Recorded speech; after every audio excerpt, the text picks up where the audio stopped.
Another simple guitar lesson. This is 4 Non-Blondes, What's Up, and it's a 3-chord trick, so there's just 3 chords in the entire song.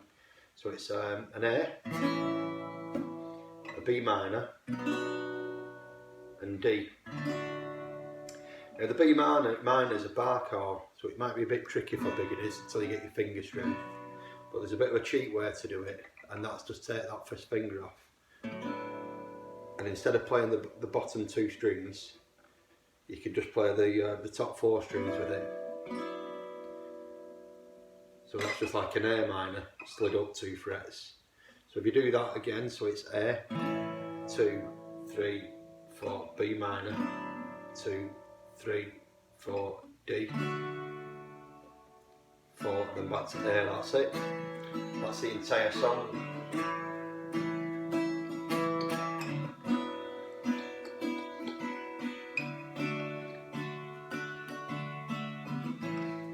So again, so A, B minor, D, A,